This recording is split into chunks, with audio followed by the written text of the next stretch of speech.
Good morning students.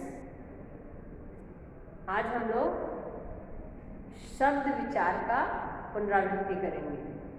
बच्चों, शब्द विचार में शब्दों के बारे में कि शब्द क्या होते हैं और उनकी उत्पत्ति कहाँ से हुई है,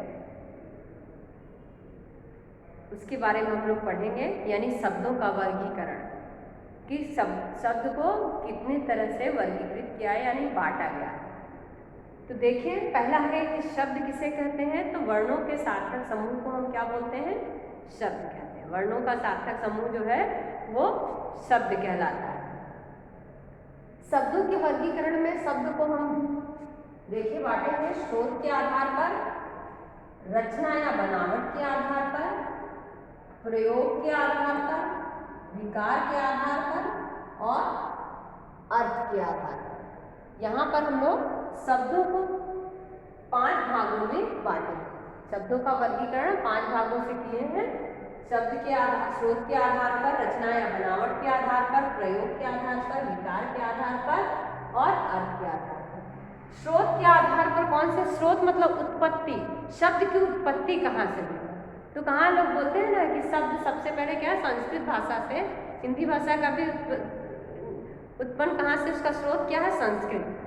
तो यहाँ तद्भव और तत्सम शब्द एवं देशी और विदेशी शब्द। देशी विदेशी तद्भव शब्द मतलब हिंदी के, तत्सम यानी संस्कृत के शब्द। देशी शब्द जो अपने देश में बोले जाते हैं देशी भाषाओं में, और विदेशी शब्द यानी विदेश से आए हुए शब्द विदेशी शब्द। नेक्स्ट है रचना या बनावट के आधार पर। रचना या बनावट के आधार पर कौन से हैं? यौगिक, रूढ़ और योग रूढ़। 3 प्रकार के शब्द हैं। रूढ़ शब्द कौन से होते हैं? जैसे जिनको क्या होता है, जो शब्द परंपरा से किसी विशेष अर्थ में प्रयोग किए जाते हैं उन्हें हम रूढ़ शब्द कहते हैं। ठीक है? जो शब्द परंपरा से किसी विशेष अर्थ के लिए प्रयुक्त हों तथा उनका कोई खंडों का कोई अर्थ ना हो। जब उनको हम अलग करें तो उनका कोई अर्थ ना हो। जैसे कमल अलग करेंगे तो उसका कोई अर्थ नहीं होगा, रूढ़ शब्द कहलाते हैं। तो इस तरह रूढ़, यौगिक और योग रूढ़। नेक्स्ट है प्रयोग के आधार पर संज्ञा, सर्वनाम, क्रिया, क्रिया विशेषण और संबंध बोधक, समुच्चय बोधक आदि शब्द आते हैं। फिर नेक्स्ट है विकार के आधार पर विकारी और अविकारी शब्द। विकारी और अविकारी शब्द में कौन कौन से शब्द रहते हैं? विकारी शब्द में जिनमें जैसे संज्ञा, सर्वनाम, विशेषण, क्रिया है। अविकारी शब्द क्रिया, विशेषण, समुच्चय बोधक, संबंध बोधक और विस्मयादि बोधक आदि शब्द आते हैं।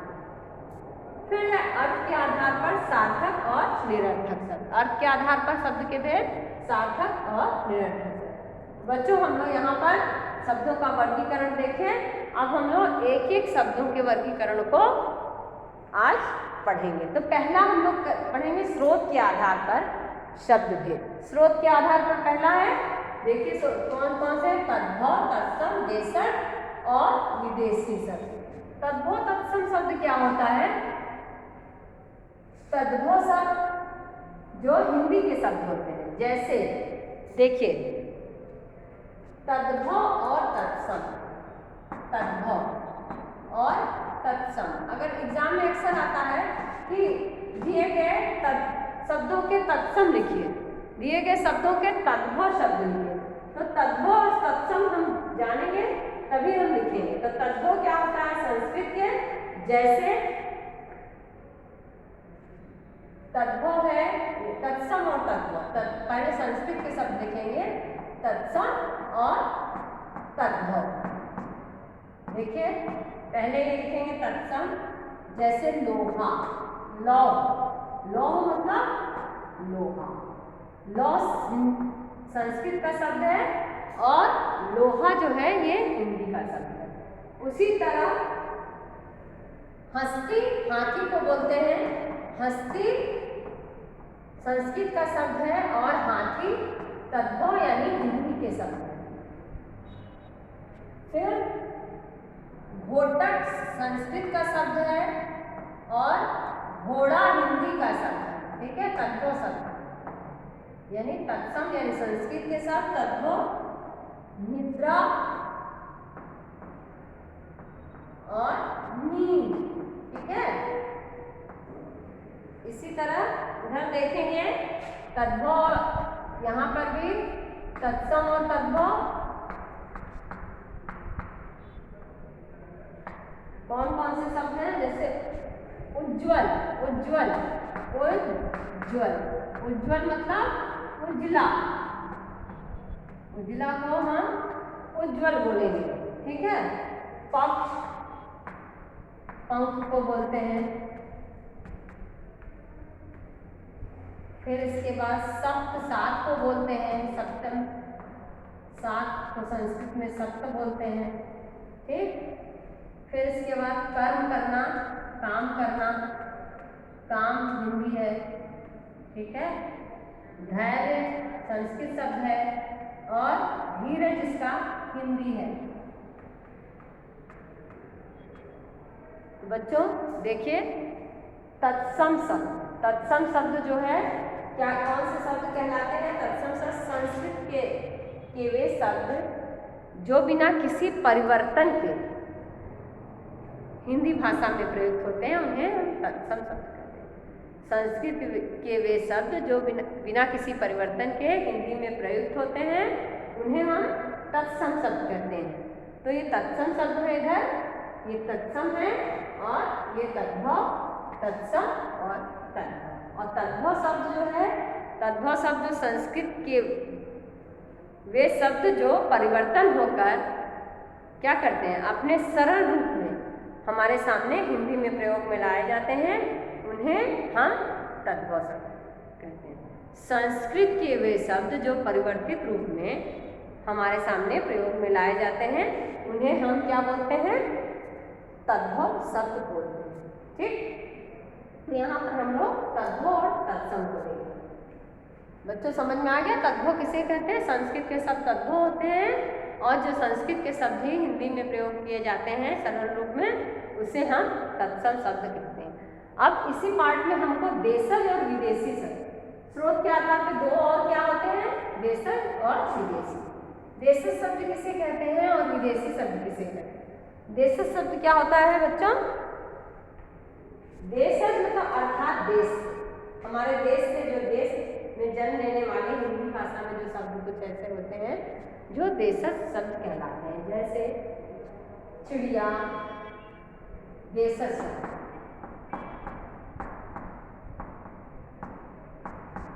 चिड़िया, चिड़िया, लड़का,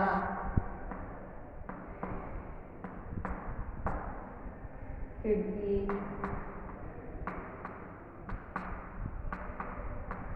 ये सारे शब्द जो हैं, देखिए देशज अर्थात देश, देशज का नाम ही है देश, देश में जन्म लेने वाला। देशज मतलब ज मतलब जन्म लेने वाला, देश मतलब देश, ज देशज का मतलब होता है ज मतलब जन्म, देश मतलब जो देश का हो, और ज का देशज है, तो ज का अर्थ है जन्म लेने वाला।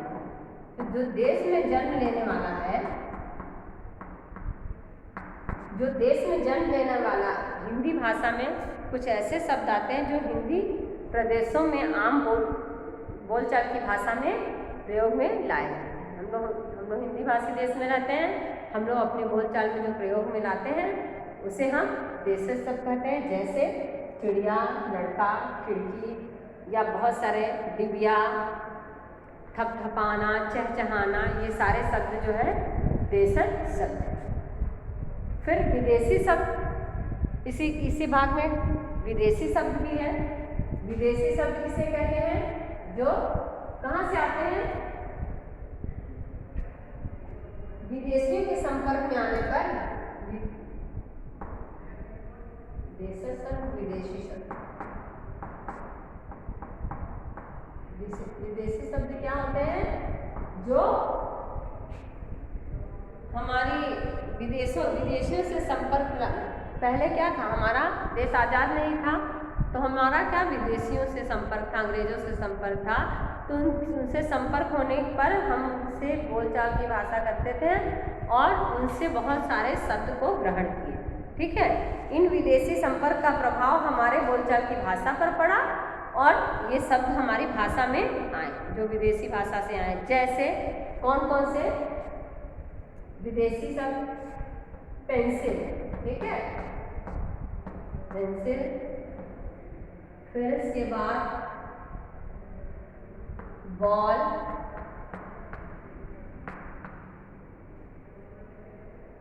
स्पून, चाय। बच्चों, तो ये विदेशियों से संपर्क में होने के कारण हम उनसे बातचीत किए और उनसे बातचीत करने के कारण कुछ ऐसे शब्द हम अपने बोलचाल की भाषा में प्रयोग करने लगे जिन्हें विदेशी शब्द कहा जाने लगा, जैसे पेंसिल, बॉल, स्कूल आदि। ठीक, तो बच्चों हम लोग ये पढ़ लिए। इसमें देखिए आपकी बुक में अभ्यास में कुछ प्रश्न है कि निम्नलिखित गद्यांशों को पढ़कर विदेशी शब्द छांटिए और अपनी हिंदी के अध्यापिका से पूछिए। तो विदेशी शब्द नीचे वाक्य लिखा, मेरी पहली कार एक सेकेंड हैंड अरमाडा थी जो मुझे पहले से एम्प्लॉयर ने दी थी। तो ये वाक्य दिया गया है, पैराग्राफ दिया गया है, अनुच्छेद। अनुच्छेद में आपको विदेशी शब्दों को अलग करके लिखना है। और नीचे वाले प्रश्न में है, निम्नलिखित रंगीन शब्दों के लिए तद्भव रूप लिखिए, जैसे नीला ज्योति, नीली रोशनी, नील हरित ग्रीवा, नीले रंग की गर्दन, ग्रीवा मतलब गर्दन, भंगिमा, दक्षिण वाम, दक्षिण दिशा। तो ये सारे जो है आप एक्सरसाइज जो है अपनी बुक में देखेंगे और उन शब्दों के अर्थ देख करके अपनी पहले मैंने करा दिया है, लेकिन आप लोग पुनरावृत्ति में आप एक बार फिर पुनः इस प्रश्नों को अपनी कॉपी में देख करके अभ्यास के प्रश्नों को करेंगे। और तद्भव शब्द किसे कहते हैं? संस्कृत से आए हुए शब्द जो है बिना किसी रूप परिवर्तन के जो हमारे हम लोग हिंदी में प्रयोग करते हैं उन्हें तत्सम शब्द कहते हैं। और वे शब्द जो संस्कृत से आए हुए होते हैं परंतु सरल रूप में उनका परिवर्तन के साथ हमारी हिंदी भाषा में प्रयोग किया जाता है वो तद्भव कहलाते हैं, इसलिए हिंदी के शब्द बोलते हैं। और विदेशी शब्द देशज शब्द और विदेशी शब्द। देशज शब्द वे होते हैं जो हमारे देश में हम लोग भारत देश में मान लो है हमारी बोलचाल की भाषा हिंदी है, हम हिंदी भाषी क्षेत्र में रह करके जो हमारे बोलचाल में लोगों से सीख करके जो हम शब्दों को ग्रहण करते हैं उन्हें हम देशज शब्द कहते हैं। और विदेशियों में हम विदेशियों के प्रभाव से हमारी बोलचाल की भाषा में जो कुछ ऐसे शब्द आए हैं जिनको हम विदेशी शब्द कहते हैं, जैसे पेंसिल, बॉल, स्कूल, चाय इत्यादि। तो बच्चों आज हम लोग अपने शब्द विचार में शब्दों के वर्गीकरण, शब्द किसे कहते हैं? वर्णों के सार्थक समूह को शब्द कहते हैं। पद वही शब्द जब वाक्य में प्रयोग होता है तो पद कहलाता है। और शब्दों के हम वर्गीकरण को पढ़ें। शब्दों के 5 प्रकार के वर्गीकरण, स्रोत के आधार पर, रचना के आधार पर, बनावट के आधार पर, विकारी अविकारी शब्द ऐसे। तो आज हम लोग जो है स्रोत के आधार पर हम लोग पढ़ेंगे। कल की क्लास में हम लोग रचना और बनावट के आधार पर शब्द भेद पढ़ेंगे। बच्चों पढ़ाए हुए शब्द भेद आप अच्छे से तैयार करेंगे। आपकी बुक में एक्सरसाइज में तद्भव और तत्सम शब्द दिए हुए हैं, उन तद्भव और तत्सम शब्दों को याद करेंगे। तो आज की क्लास यहीं हम लोग समाप्त करते हैं। कल की क्लास में हम लोग फिर मिलेंगे।